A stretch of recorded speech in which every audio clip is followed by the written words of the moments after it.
We got Joseph in the UK, pronouncer he, him, says there's mathematical evidence of a creator. So welcome, right Joseph. On. What's going on, Joe? Hi, Matt, and hi, Forrest. I'm sorry, I haven't very much time left to go through this, but very, very quickly.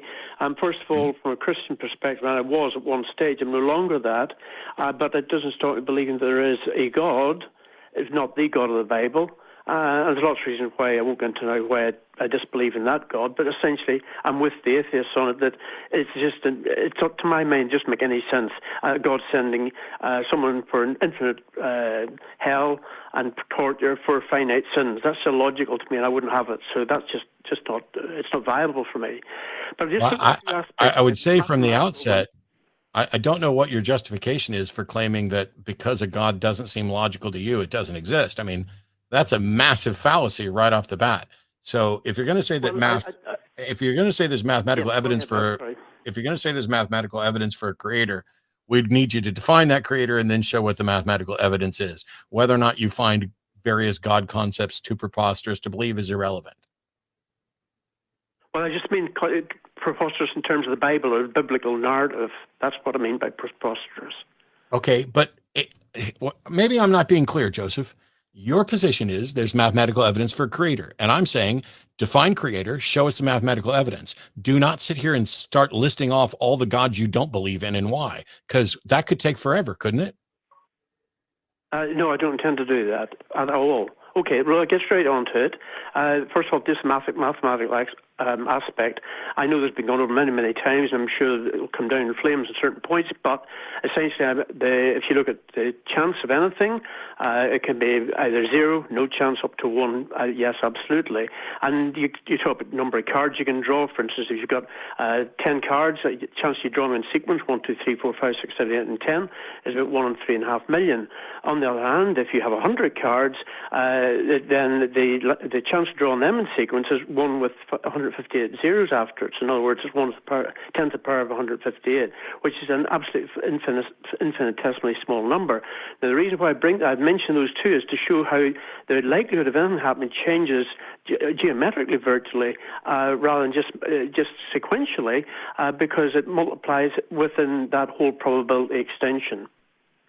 So for that reason, when you apply probability to the likes of, say, the universe, to say, well, was it created or did it just happen by random?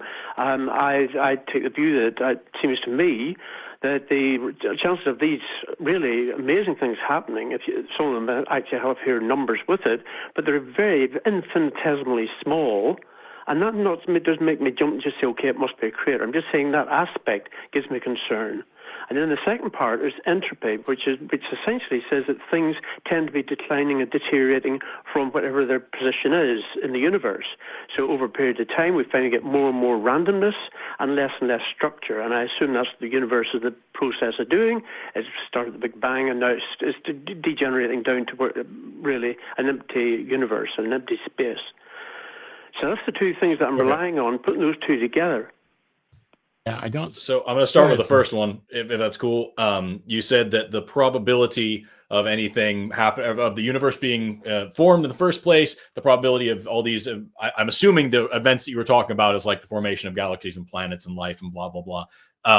The thing is, when you talk about, you were correct. An atom or something like that, things that we know are close to everyday life, even those, the probability of those happening by chance is infinitesimally small. So the question is then, when you talked at the very beginning, you were correct when you said, you can measure things on a scale of 0 to 1. And, if you have 10 cards, you have to draw them each in sequence. And so there's a 1 out of 10 chance, and there's a 1 out of 9 chance, there's a 1 blah, blah, blah. And this all compounds. Simplifying all this down, just to use a different example. The roll of dice, there's a 1 in 6 chance of landing on any number. I can say that confidently because I can see the 6 possible sides of the dice. There's also, I could say that there's a chance that it lands right on the edge and perfectly balances, and who knows how that, but we simplify this, right? And we just say there are 6 sides. I'm looking for one number. Therefore, there's a 1 in 6 chance. For you to say that there's such a small chance of any random thing happening in the universe, you would need to say, well, here are all of the possibilities. And against those, I'm weighing this one. So how many different non-universes have formed that you've measured? How many times did life not start that you've measured? How are you confident in saying that it's so infinitesimally small of a chance for this all to happen unless you have actually seen any of these things not happen, unless you've actually looked at the possibilities out there. Well, to my mind, it's not just a matter of the mathematical probability. I'm fitting that within how long the universe has been in existence, approximately 13.8 No. That's not what I asked. So, Joseph, you came with a probability thing. Forrest responded with questions about the probability. And then you said, well, it's not just about the probability. It's about how long the universe exists. No, okay. I'm sorry. Either you're presenting an issue of probability, which Forrest has already addressed and asked a question about. And by the way, my notes were exactly the same. You are conflating the chance of a universe happening without an intelligent creator, a probability that I have no idea how you or anybody else calculated it, because you don't have other universes to compare it to. But that's what we need to do. We need to compare what are the odds of a universe happening without an intelligent creator and compare that to the odds of it occurring by any other method. And I don't know how you calculate either one of those, but your personal feeling, or anybody, or even the entirety of everybody's personal feelings about just how unlikely a universe is completely irrelevant. And it's not enough to demonstrate that a God. Yeah, but I'm combining the probability with this entropy issue as well. I'm saying those two together. No, sir. One is about the formation and the origin of a universe. Entropy is what happens in a closed system after that system exists. So you cannot conflate the two. And I need you to answer, how on earth did you calculate the odds of a universe happening with and without an intelligent creator? What is the methodology that led you to a probability calculation for a universe happening without an intelligent creator? Okay, well, I would look at the probability of individuals within experience within our lives that we know. For instance, that chance of a molecule forming or an atom forming, because it has to be fundamental. It starts at the very beginning. So look at those individual ones, and then you multiply those, and you do, because you add all the ones to it. The more you add to it, individual examples of you are making a classic. I have a question for you. What is the probability of a molecule or an atom forming? You said you started with those and added them together. Sure. What is the probability of a molecule or an atom forming? Well, it's huge. It's 1 in 10 to the power of 500, maybe even more. Okay, so how many atoms have you watched not form, or where did you get these numbers from? I'll ask you this instead of doing that. How do atoms form? Could you tell me that? How do atoms form? Yeah, what are atoms made of? Well, atoms are made of compressed energy, as far as I'm concerned. Not as far as scientifically speaking. What is the actual definition of the individual nuclides? Like what are atoms made of? What are the parts of the atom? Proton. The simplest one is a proton and a neutron. I think that's hydrogen.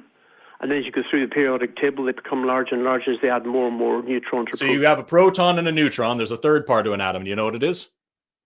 An electron. Okay, so now go back to protons and neutrons. What are those made of? I think that they are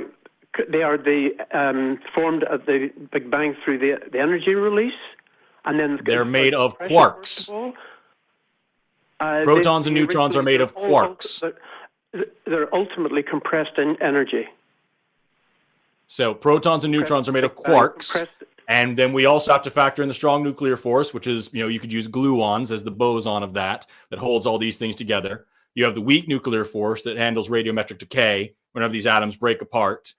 Electrons are leptons, so they're fundamental particles by themselves. What I'm saying is, you're saying that you have this probability of an atom forming, and you haven't shown that you know what atoms are made of or how they form. But I've just told you that in the Big Bang, there's a compression and then a release. That's how the universe is expanding. So we go back to the Big Bang, as it were, as the source of this is the primal energy within that actually turned into matter as it expanded. As the universe expanded, it cooled, and energy was allowed to condense into quarks and then into protons and neutrons, onwards. Yeah, sure. What is the probability of any of that? How do you know? What I'm trying to figure out. All I can, because the thing is, all of those things are the natural product of what happened. It makes sense that as the universe expanded, it would cool because we understand gas laws, PV equals nRT. So as the universe expands, it's going to cool off. We understand that these systems are more stable as they're coagulated together this way. So it makes sense that they would do that. It makes sense that hydrogen and probably some helium too would be the very first elements because they're the simplest elements. It makes sense that when hydrogen comes out together in a massive enough system, with enough it gets together, it's going to start a fusion reaction where the proton-proton chain forms heavier elements, and that's what we call a star, and that's where we get new elements. All of these things obey the most basic laws of physics. So how are you going to say that it's impossible for any of them to happen? How are you going to say that it's super improbable when they're the most basic laws of physics? These things are happening just because that's how they always work all the time. Okay, so whether you're talking about as you have done correctly, about the physics of what happens and going back in time and so on, how the universe formed, etc., and also just mathematical probability, both of those need a time frame to be active. In other words, to produce this stuff at the very beginning, it needs a time frame from that time, okay? Prior to the Big Bang, and this is how I interpret it, prior to the Big Bang, there's only primal energy.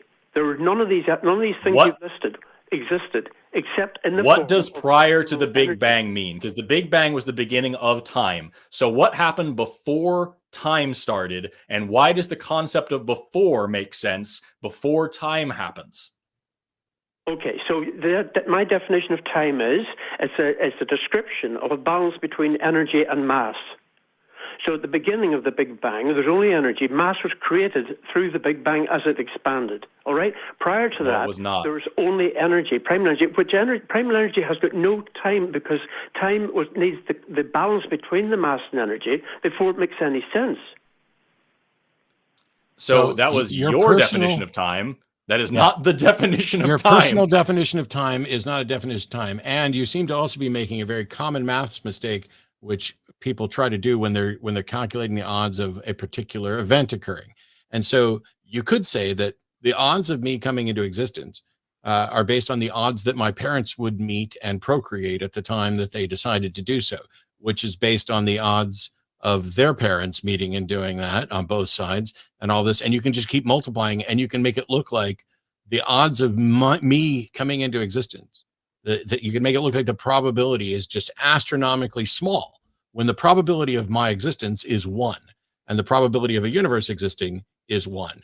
And while you could say what's the odds of rolling a dice or a single die 3 times in a row and getting 6 all 3 times, and that's 1 in 216. But that is not the same as saying, hey, we know how to calculate the probability that a universe must have an intelligent creator in order for it to begin.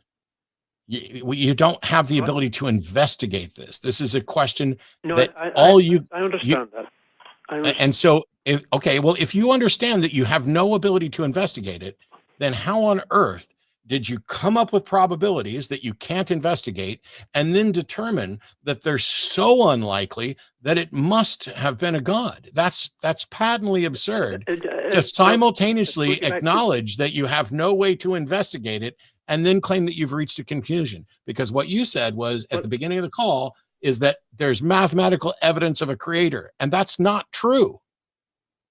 It's actually that it was never my argument that it could mathematically determine that therefore God exists. I'm saying. Okay, well then we're moving on, Joseph. Nope, we're moving on.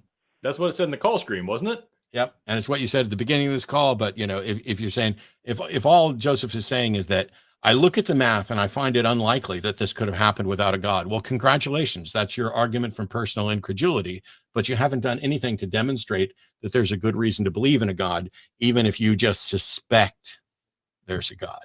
But congratulations on your suspicions.